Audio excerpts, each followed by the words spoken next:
Bonjour et bienvenue pour cette présentation. Je vais vous faire découvrir le modèle Let's Go, un modèle innovant qui permet de développer les compétences dès le plus jeune âge grâce au Lego. Mais avant de commencer, chez vous, vous allez réaliser une petite activité. Est-ce que vous sauriez décrire cette brique? Si vous deviez le faire, essayez de réfléchir un petit peu. Qu'est-ce que vous pourriez dire de cette brique?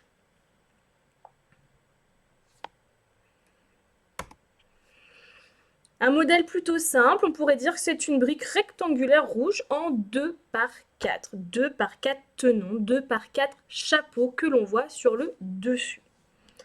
On poursuit avec une nouvelle brique à décrire. Alors, réfléchissez, qu'est-ce que vous pourriez dire de cette brique? Il s'agit d'une brique bleue cylindrique en 2 par 2 avec une croix. Vous pouvez voir la croix au milieu du cylindre. Un petit peu plus dur maintenant parce que ça c'est une brique de Lego technique. Alors essayez de réfléchir encore une fois à la façon dont vous décririez cette brique. Pas évident, hein? Pas évident, hein, mais on pourrait dire que c'est une brique jaune, rectangulaire en 1 par 2 avec 2 trous. Une dernière description de brique. Alors là, ça se corse un petit peu, hein, c'est vraiment assez technique encore une fois. Essayez chez vous de la décrire, de trouver le vocabulaire adéquat pour pouvoir nous dire quelle est cette brique et à quoi elle ressemble.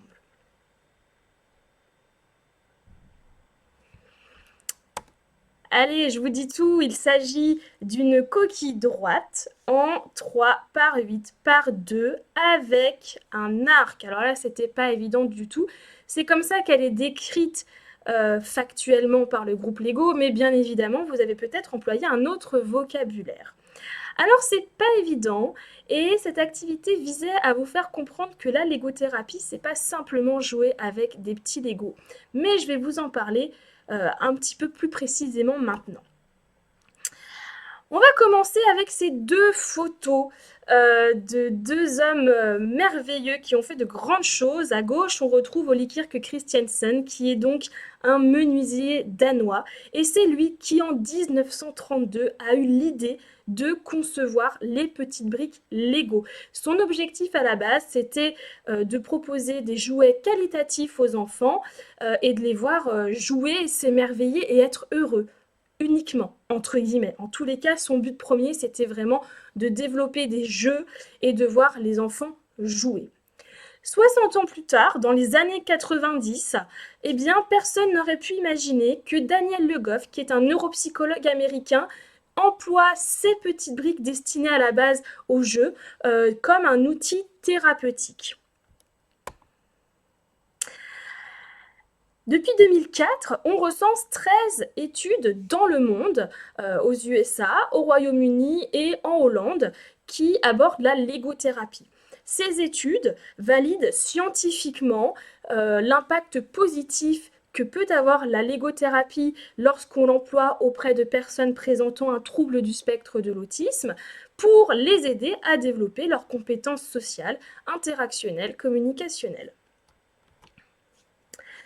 De mon côté, je me suis interrogée. Je me suis dit, ok, on sait depuis 20 ans, presque à l'époque, on sait depuis presque 20 ans que la légothérapie fonctionne auprès donc de personnes avec TSA, sans déficience intellectuelle, essentiellement près d'enfants, parce que les études menées à travers le monde valident cela. Mais moi, je voulais aller plus loin. Déjà, la question était, est-ce que ça pourrait marcher en France? Parce qu'en France, aucune étude n'a encore été menée sur ce modèle thérapeutique.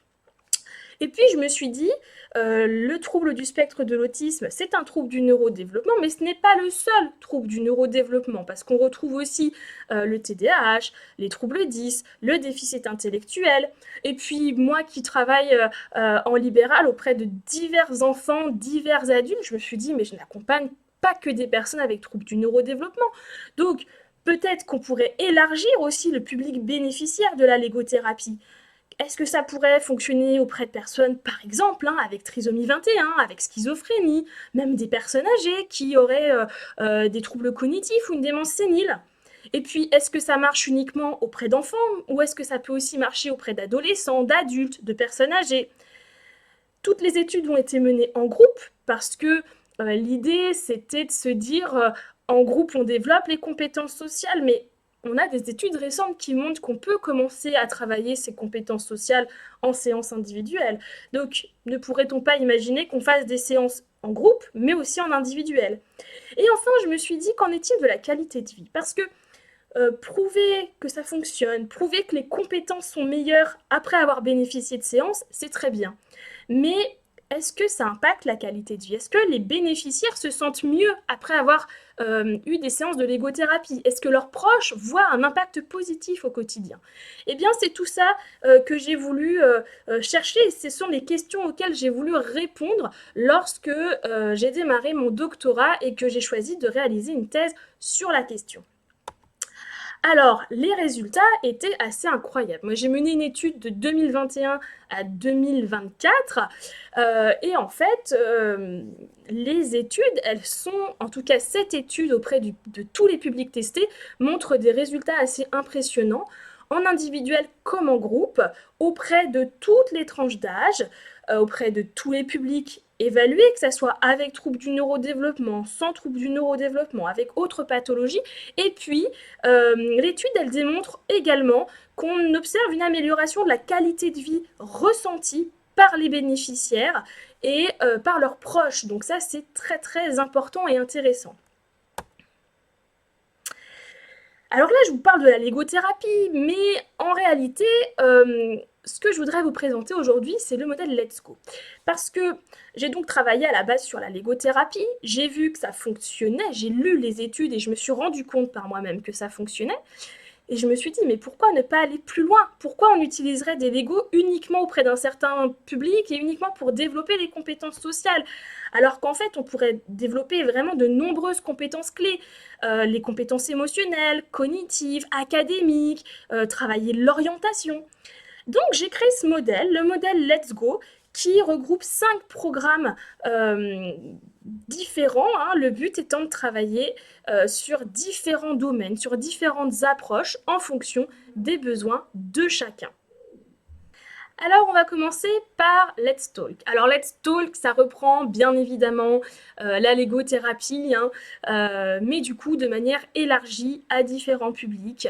Et on va donc, grâce à ce modèle Let's Talk, travailler essentiellement sur tout ce qui est aspect communicationnel, interaction sociale, échange entre les participants. Et je rappelle que du coup, on peut proposer Let's Talk lorsqu'on anime des groupes, mais également en individuel. On a un programme qui est adapté, qui permet d'évaluer le niveau de chacun, quel que soit l'âge, quelle que soit la pathologie ou le trouble, avant de démarrer les séances, de voir un petit peu les difficultés et les réussites, et ainsi de proposer des activités qui sont adaptées pour accroître les compétences dans ce domaine-là.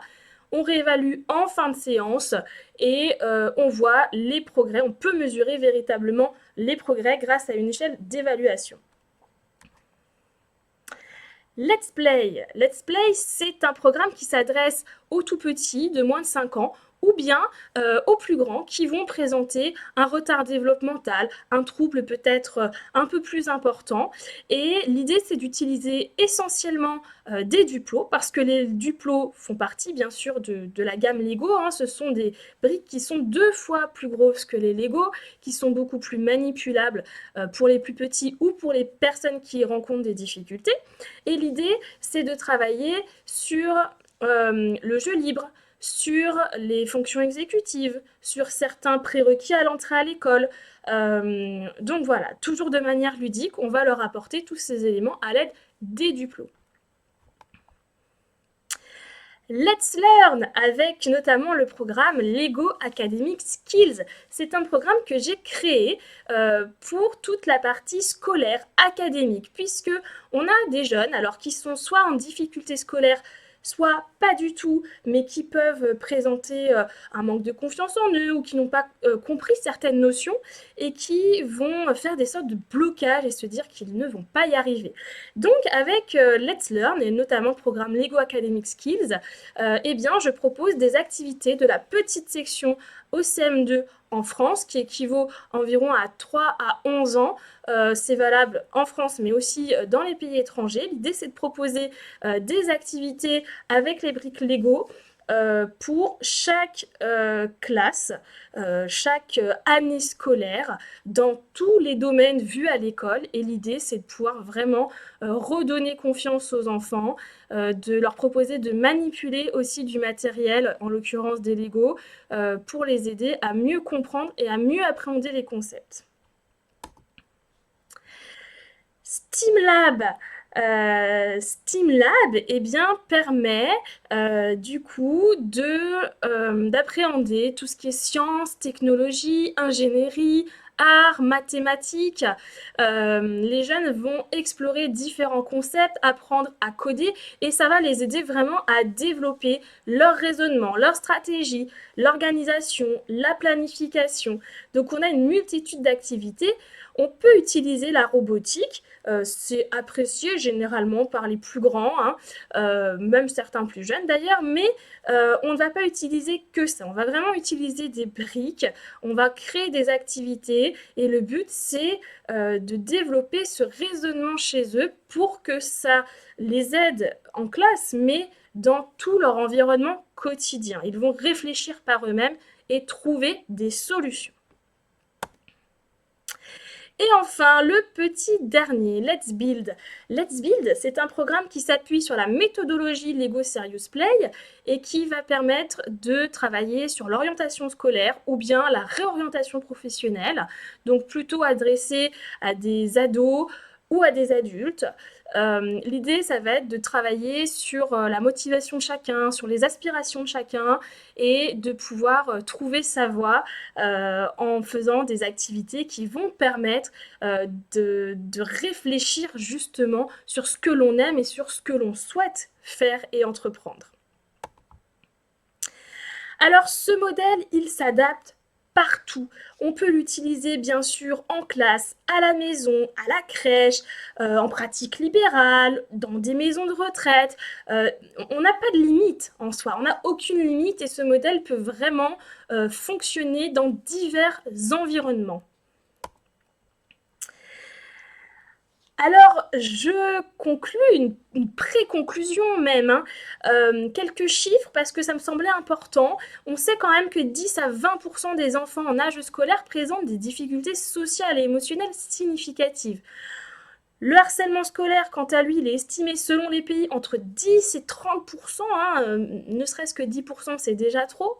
On sait que 15 à 25% des enfants présentent des lacunes significatives en compétences sociales et que 10 à 30% des élèves rencontrent des difficultés scolaires significatives. Mais on sait aussi, d'après le Lego Play Well Report, que 80% des enfants interrogés expriment que jouer les rend heureux. Quand on sait qu'avec seulement 6 briques rectangulaires de la même couleur, on a plus de 9 millions de combinaisons possibles, j'ai envie de dire, mais qu'est-ce qu'on attend? L'investissement est assez faible. Des briques, on n'est pas obligé d'acheter les nouveaux sets de Lego qui viennent de sortir. On peut avoir quelques briques en vrac et travailler sur différentes compétences dans différents domaines pour aider chacun à développer ses compétences et surtout à s'épanouir. Alors qu'est-ce qu'on attend? Let's go!